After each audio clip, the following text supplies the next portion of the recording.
Her name was Eleanor Weiss, and at 41 years old, she stood on a dirt road in the Wyoming Territory with $11 sewn into her hem and nothing else in the world she could call her own. She had been cast out that morning by her late husband's brother, Thomas Weiss, who held the deed to the farm now that Caleb was gone,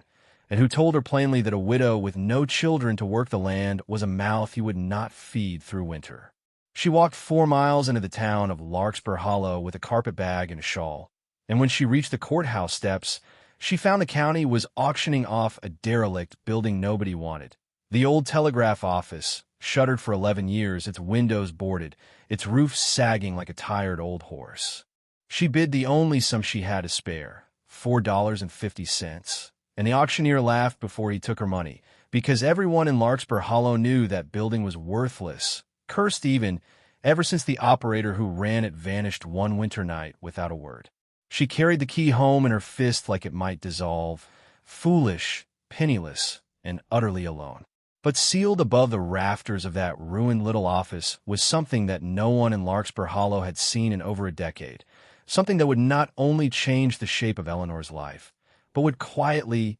patiently, restore a wrong done to the whole town, one that had been buried as carefully as the truth itself. Settle in, and let us tell you the story of Eleanor Weiss. If you're watching this from a town that the world seems to have forgotten, tell us where you're from in the comments below. Eleanor had not always been a woman without prospects. She was born in 1856 in a river town in Ohio, the daughter of a telegraph operator named Josiah Practice, a quiet, exacting man who believed that the clicking language of the telegraph key was the closest thing to magic that God had permitted mankind to touch. Josiah kept his office spotless and his logs immaculate, and from the time Eleanor was 7 years old, she sat beside him on a wooden stool too tall for her feet to reach the floor, listening to the rhythm of dots and dashes the way other children listen to lullabies. He taught her the code, not as a hobby, but as a discipline, the way a blacksmith teaches his daughter to read the color of hot iron.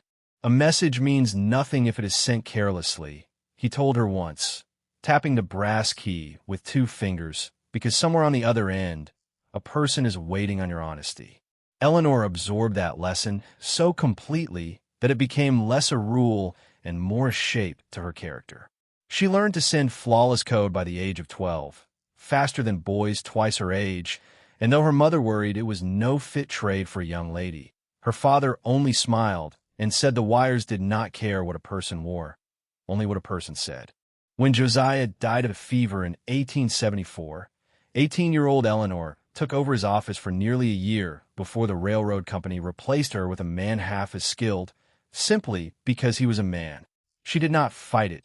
not because she lacked the will, but because fighting seemed to her at the time a poor use of a short life. She married Caleb Weiss 2 years later, a gentle, sun-browned homesteader from the Wyoming Territory who had come east to visit cousins and left with Eleanor's hand instead. Caleb was not a man of many words, but he was a man who listened, truly listened, the way her father had taught her a person ought to listen to a wire, waiting for the whole message before responding. They settled on 80 acres outside Larkspur Hollow, a modest cattle and wheat operation that Caleb's family had claimed in the years just after the war. Eleanor brought with her a small chest of her father's telegraph equipment, more sentimental than useful out there, since Larkspur Hollow's own telegraph line had gone dark years before her arrival, its office abandoned when the railroad rerouted its spur line 30 miles south, and the operator, a man named Amos Fenwick, disappeared before anyone could properly close the books. For 16 years, Eleanor and Caleb built a quiet, decent life. They never had children, a sorrow Eleanor carried privately, folded away like a letter she reread only when alone. But she filled the space instead with an almost fierce devotion to her neighbors. She nursed sick calves, she mended dresses for families who could not afford a seamstress. She wrote letters for the illiterate ranch hands who came through town, and she never once charged a coin for any of it. The town came to trust her the way one trusts a person who asks for nothing and gives freely. Caleb, for his part, farmed with a patience that matched his wife's, and though they were never rich, they were, in Eleanor's own words years later, wealthy in the ways that mattered, I did not know then how rare that wealth truly was. Thomas Weiss, Caleb's younger brother, lived on the neighboring section of land and had always regarded his brother's contentment with a kind of quiet resentment, believing that Caleb had been given the better acres, the better water rights, the better luck, though in truth their father had divided the land fairly between them. Thomas drank more than he farmed, and more than once Caleb had quietly paid off a debt his brother incurred at the saloon in town, never mentioning it to Eleanor until years later, and even then only in passing, the way a man mentions rain that has already fallen. It was the diphtheria that took Caleb in the autumn of 1892, sweeping through 3 ranches along the creek in the space of a single terrible month, and Eleanor nursed him herself for 11 days and nights, boiling rags, whispering the same prayers her mother once whispered over her, and holding his hand until the moment it went slack in hers. She buried him on a hillside overlooking the land they had built together, and for a few weeks the neighbors brought food and sympathy in equal measure, and Eleanor believed, in her grief, that she would simply continue the life she had always known, only quieter now, only lonelier. She did not yet understand that Caleb, gentle to a fault, had never formally transferred the deed into both their names, believing there would be decades yet to attend to such paperwork, and that under the territorial law of the time, with no children to inherit and no will drafted, the land reverted by custom and by county recognition to his nearest male blood relation, his brother Thomas. Thomas Weiss did not wait long. Within 6 weeks of Caleb's burial, he arrived at Eleanor's door with the county clerk's letter in hand, and though his voice was almost apologetic, his eyes were not. He told her the ranch was legally his now, that he intended to sell off the herd and lease the land to a cattle syndicate out of Cheyenne that had been courting him for over a year, and that he could not, in good conscience, continue supporting a widow with no blood tie to him and no way to earn her keep. Eleanor reminded him, quietly, of every debt Caleb had quietly settled for him over the years. Every winter Caleb had shared feed when Thomas's own cattle went hungry, every kindness extended without complaint. Thomas only looked at the floor and said that a man's kindness was not a lien on a woman's future comfort, and that she ought to be grateful he was giving her until the first snow to find lodging elsewhere. Eleanor did not weep in front of him. She waited until his wagon had rattled back down the road, and then she sat at her kitchen table, the one Caleb had built with his own hands, and allowed herself exactly 1 hour of grief before she began, methodically, to pack. She sold what furniture Thomas did not claim as fixtures to the land, sold her mother's china to a family passing through on the stagecoach line, sold Caleb's tools to a blacksmith in the next county who paid a fair price out of respect for the man he'd known slightly but liked greatly. In the end, after settling every small debt she and Caleb owed so that his name would carry no shame behind them, she was left with $11, a carpet bag of clothes, her father's small chest of telegraph tools that no one wanted to buy, and a shawl her mother had knitted decades before. She walked into Larkspur Hollow on a gray October morning with the wind carrying the first bite of the coming winter, uncertain where she would sleep that very night, and it was only chance, or something closer providence, that brought her past the courthouse just as the county auctioneer, a heavy-set man named Sheriff Dunmore, who also handled unclaimed property, was calling out for bids on a parcel of derelict town lots the county wished to clear from its books before the year's end. Among the parcels was the old telegraph office, a narrow clapboard building squeezed between a feed store and a boarded-up dressmaker's shop, its paint long faded to the color of old bone, one window shattered and stuffed with newspaper by some forgotten hand, its door hanging slightly askew on a rusted hinge. Sheriff Dunmore described it with visible distaste, noting that it had sat empty since Amos Fenwick vanished in the winter of 1881, that no one had wanted to take on its back taxes, and that the county would accept any bid over $4 simply to be rid of the liability. A ripple of laughter went through the small, gathered crowd. Someone said the place was cursed, that Fenwick had gone half-mad in his last months,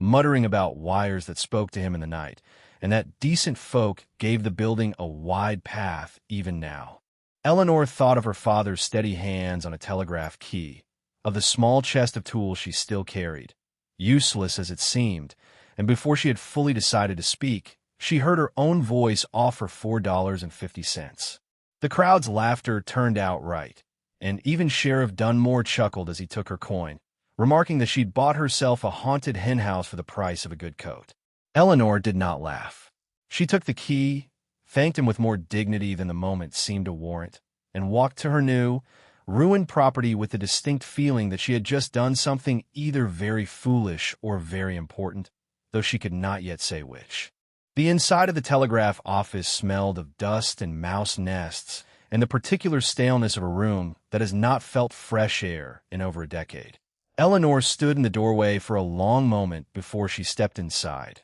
letting her eyes adjust to the gray light filtering through the newspapered window. A roll-top desk sat against one wall, its surface buried under a decade of grime, and upon it, incongruously untouched, sat a brass telegraph key identical in make to the one her father had used every day of his working life. She ran her fingers over it and felt, for the first time in weeks, something like the ghost of comfort. She spent that first afternoon simply sweeping, clearing broken glass, airing the single small room as best she could, and it was near dusk, while she was scrubbing at a water stain on the ceiling boards, that she noticed something odd,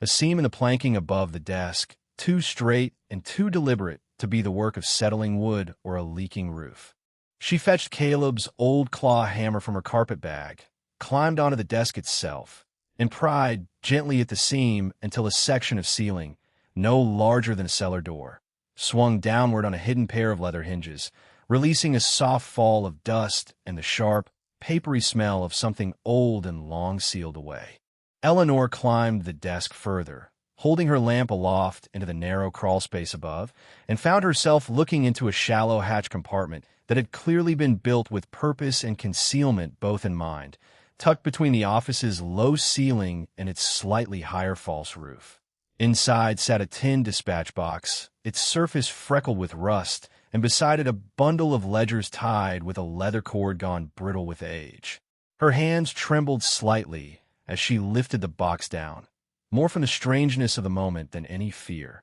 and when she pried open its lid, she found not gold, not any treasure of the kind that might have justified the town's old rumors of curses and buried riches, but paper, dozens of telegraph message flimsies, carbon-copied and dated, along with a slim leathered journal written in a small, cramped hand she did not recognize. The first flimsy she unfolded was addressed to a land office in Cheyenne, dated December of 1880, and even in the dim lamplight, Eleanor's trained eye caught something in its phrasing that struck her as deeply, uncomfortably wrong. She spent the whole of that night, sleepless on a borrowed cot loaned to her by the kindly widow who ran the boarding house, turning the flimsy over and over in her mind, and returned to the office at first light to read the rest by full daylight. What she uncovered over the following days, piece by careful piece, was the private journal and correspondence of Amos Fenwick, the vanished telegraph operator, who had used his post at the wire not merely to relay messages for the town, but, in the final year before his disappearance, to document something he had discovered almost by accident in the course of his duties. Fenwick had been the sole conduit through which every land claim, every water rights filing, and every correspondence between Larkspur Hollow's founding families and the Territorial Land Office had passed, and in his journal he wrote, in increasingly anxious script, of a pattern he had noticed in the messages sent by one particular local figure, Elias Corwin, the town's founding banker and the man for whom Corwin Street, the very street the telegraph office stood upon, had been named. According to Fenwick's careful notes, Corwin had systematically altered survey filings and water allotments in the early years of Larkspur Hollow's founding, quietly redirecting the most reliable creek-fed acreage away from a dozen homesteading families and into parcels he controlled through intermediaries, all while presenting himself publicly as the town's generous benefactor, the man who had personally lent seed money to half the ranches in the valley. Fenwick had copied the original, unaltered survey messages before sending Corwin's amended versions onward, preserving proof of the fraud in the very tin box Eleanor now held, seemingly out of some private conviction that the truth ought to survive even if he lacked the courage or the power to expose it himself. His last entries grew fearful and fragmented, mentioning threats he would not name outright and a sum of money offered for his silence that he had refused. And then, abruptly, the journal ended mid-sentence, and Fenwick was never seen in Larkspur Hollow again. The town had assumed he'd simply fled west with the railroad money some claimed he'd embezzled. A rumor Eleanor, now suspected Corwin himself, had planted to bury any doubt about the vanished man's disappearance. Eleanor sat with this knowledge for 3 full days before she told a single soul, turning it over the way her father had taught her, to turn over an uncertain message before sending it onward, weighing every word for its consequence. She recognized several of the family names in Fenwick's old ledgers as families still living in Larkspur Hollow to this day, families who had, for 2 generations now, quietly struggled with poor, dry acreage while Corwin land, and now Corwin's son and successor, Nathaniel Corwin, prospered on creek water that should rightfully have been theirs. Nathaniel Corwin had inherited both his father's bank and his father's easy public charm, and had spent the years since the elder Corwin's death in 1888 cultivating an image as Larkspur Hollow's indispensable patron, the man who financed the new schoolhouse, who fronted loans to struggling ranchers at what he called friendly rates, rates that Eleanor now understood, looking at the pattern with fresh eyes, had quietly bound half the valley's families into a debt they could never quite climb free of. She realized, with a chill that had nothing to do with the coming winter, that the very land Thomas Weiss had just forced her from bordered a Corwin control parcel, and that Thomas's eagerness to lease to a Cheyenne cattle syndicate rather than farm the land himself likely traced back to pressures from Corwin's bank that Eleanor had never been permitted to see. She began, carefully and without announcement, to repair the telegraph office's old line, using her father's tools and knowledge to splice and test the wire that ran, rusted but largely intact, along the poles toward the county seat.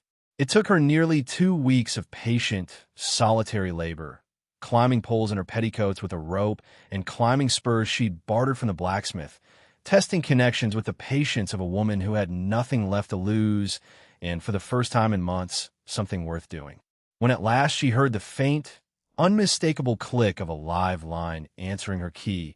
tears came to her eyes not from sorrow, but from something closer to recognition, the sense of picking up a conversation her father had left unfinished decades before. Word spread quickly through Larkspur Hollow that the widow Weiss, the woman half the town had mocked over her $4 auction purchase, had somehow gotten the old dead telegraph office humming again, and curiosity brought a steady trickle of visitors to her door, some merely gawking, others daring to ask if she might send a message for them the way the old railroad office once had, before the spur line moved south. Eleanor obliged everyone who asked, charging only a token fee, and slowly, the office that had sat as a monument to the town's forgotten shame began to hum instead with small, ordinary life. A rancher's daughter wiring news of a birth to relatives in Missouri, a store owner confirming a shipment, a worried mother reaching a son who'd gone off to work the railroad camps near Rock Springs. But Eleanor knew, even as this small renewal warmed her, that the tin box and its contents sat waiting above her, a weight she could not set down until she decided what justice, if any, could still be done for wrongs 2 decades old. It did not take long for Nathaniel Corwin to notice the office's revival, nor for him to grow uneasy about what else the widow Weiss might have found rummaging through a building his father had once controlled through the very telegraph line that ran its business. Corwin called upon her personally on a cold afternoon in November, dressed in the fine wool coat that marked him as the wealthiest man in the valley, and his manner was, at first, all warm concern, complimenting her resourcefulness, offering to buy the little office from her at a price triple what she'd paid, framing it as an act of charity toward a widow in reduced circumstances. Eleanor thanked him for his generosity, but declined, saying only that she had grown fond of the place and intended to keep it, and something in her steady,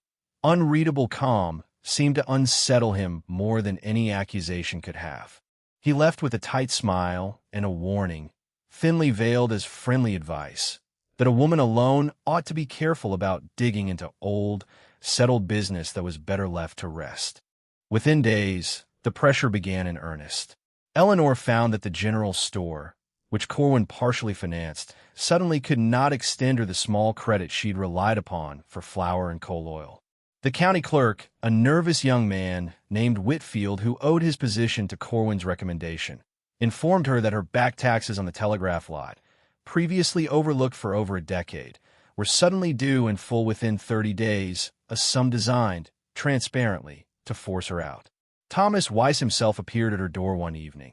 awkward and clearly sent rather than come of his own will, suggesting she might do well to sell her little telegraph venture and move on to Cheyenne, where a woman of her skills could find honest work, a suggestion Eleanor recognized immediately as Corwin's voice wearing Thomas's mouth. She understood then, with total clarity, that she was not merely fighting for a roof over her head anymore, but standing at the edge of the very wrong that Amos Fenwick had died, or vanished, tried to expose, and that if she folded now, that wrong would simply continue for another generation. Quietly draining the Valley's families dry, while Nathaniel Corwin smiled at church socials and cut ribbons at the schoolhouse he'd built with money that was never rightfully his to give. She did not fold. Instead, Eleanor spent her nights by lamplight cross-referencing Fenwick's original survey copies against the current county land records, which, as a longtime resident with the trust of the town, she was able to access at the courthouse through the sympathetic help of an elderly clerk named Mrs. Halloran, who remembered Eleanor's kindness to her own late husband and who grew increasingly troubled as she helped Eleanor lay the old documents side by side with the new. The evidence, once assembled, was damning and precise. Creek frontage acreage recorded under one set of coordinates in Fenwick's originals had been quietly resurveyed under altered coordinates in the official record, always in the same narrow window of months in 1880 and 1881, always benefiting parcels that trace back through shell purchases to Elias Corwin, and by inheritance to his son. Eleanor also used a restored telegraph line to quietly wire the Territorial Land Office in Cheyenne, using her father's careful, formal phrasing to request certified copies of the original 1880 survey filings, copies which, crucially, still existed in the Territorial Archive even though the local county copies had been altered, since Fenwick's interception had occurred only on the local relay, not on the final filings that had gone forward, unaltered, to the Capitol before Corwin's tampering could reach that far. When the certified copies arrived by mail coach 3 weeks later, Eleanor held in her hands not merely Fenwick's private suspicions, but the territorial government's own official record, proof that could not be dismissed as the ramblings of a vanished, possibly disgraced operator. She called a meeting, not of the town's leading men, who she suspected would simply protect one another, but of the specific families whose water rights had been quietly stolen. The Alvarez family, whose orchard had struggled for 2 decades on dry, rocky ground a half-mile from the creek that should have fed it. The Youngers, whose cattle had thinned every summer while Corwin's own herds grew fat on the same watershed.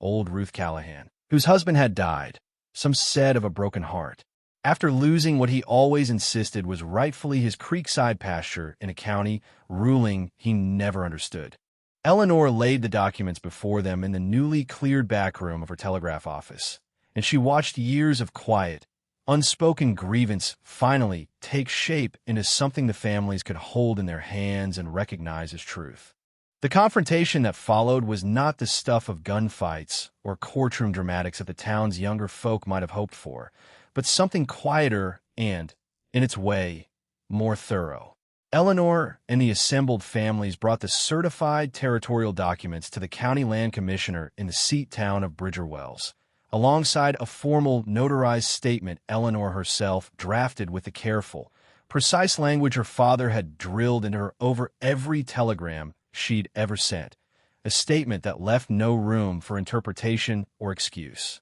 The commissioner, unwilling to be complicit once presented with territorial certified evidence that could not be waved away as local gossip, opened a formal inquiry, and within 2 months, the original 1880 water allotments were restored to their rightful boundaries by legal decree, an outcome that stripped Nathaniel Corwin of nearly a third of his creek-fed acreage overnight and exposed, in the process, the decades of quietly predatory lending practices his bank had used to keep half the Valley's families indebted to him. Corwin did not go to prison, for the fraud was old and the man who orchestrated it, his father, was 2 decades dead and beyond any court's reach, and Nathaniel himself had merely inherited and perpetuated a wrong rather than committing the original theft with his own hand. But the restoration of the water rights broke the quiet economic grip he had held over Larkspur Hollow for a generation. And within a year, families who had scraped by on dry, disadvantaged land for 20 years began to plant orchards and graze cattle on ground that finally, rightfully, drank from the creek. Corwin's bank, no longer able to hold families hostage through control of the valley's most valuable acreage, found itself facing real competition for the first time in its history when a cooperative lending circle, organized quietly by Eleanor herself using the trust she'd built through her restored telegraph office, began offering the valley's ranchers fairer terms. Nathaniel Corwin's fine wool coat and warm public smile did not disappear overnight, but the town's admiration for him did, replaced by a wary, watchful courtesy that was, in its own quiet way, a fuller justice than any jail sentence might have delivered, for a man who had built his entire identity on being beloved now had to live among people who understood, finally, exactly what he was. As for Thomas Weiss, Eleanor never sought retribution against him, understanding that he had been more a tool of Corwin's pressure than an architect of any cruelty of his own, though she noted, with the same quiet dignity she brought to everything, that the ranch he had claimed from her struggled badly once Corwin's favor and financing dried up in the wake of the scandal, and that Thomas came to her, eventually, hat literally in hand, to ask if the telegraph office might have any use for a man, handy with horses and desperate for honest work. Eleanor hired him, not out of forgiveness exactly, but out of the same practical grace that had guided her whole life. The belief that a person's worth was not fixed forever by their worst decision, provided they were willing to do better going forward. And Thomas, humbled thoroughly by circumstance, proved over the following years to be a decent, if quiet, hand around the growing telegraph and freight operation Eleanor slowly built from that single derelict office. It is worth remembering, as this story draws towards close, exactly where it began, with a 41-year-old widow standing penniless before a courthouse, mocked for spending her very last coins on a building the whole town considered cursed and worthless, a woman with nothing left to her name but a small chest of her father's old tools and a stubborn, quiet faith that value often hides exactly where the world has stopped looking for it. Eleanor Weiss never once claimed she had planned to find justice in that dusty ceiling hatch above the old roll-top desk. She claimed only that she had refused to let a thing be thrown away simply because everyone around her had decided, long before she arrived, that it was worthless. The dispatch box she found did not contain gold or jewels, only paper, ink, and the patient, careful record of one honest man's refusal to let a wrong be forgotten, and it was Eleanor's own inherited patience, her father's lesson that a message means nothing if sent carelessly, that finally carried Amos Fenwick's long-silent truth to the ears that needed to hear it. The telegraph office that Larkspur Hollow had laughed at her for buying became, within 3 years, the beating, communicative heart of the valley once more, its restored line eventually extending to 4 neighboring towns, its back room serving as an informal gathering place where Eleanor still, even after prosperity found her again, never charged the town's poorest families a single coin to send word to loved ones far away. Thank you for spending this time with Eleanor's story, and if it moved you even a little, we would be grateful if you shared it with someone who might need reminding that overlooked things and overlooked people often hold more worth than the world is willing to credit them for. Before you go, we'd love to know, what is a time in your own life when you found real value in something, or perhaps someone, that everyone else had already written off? Tell us in the comments below. We read every one, and we are always glad for the company. Until next time, stay close.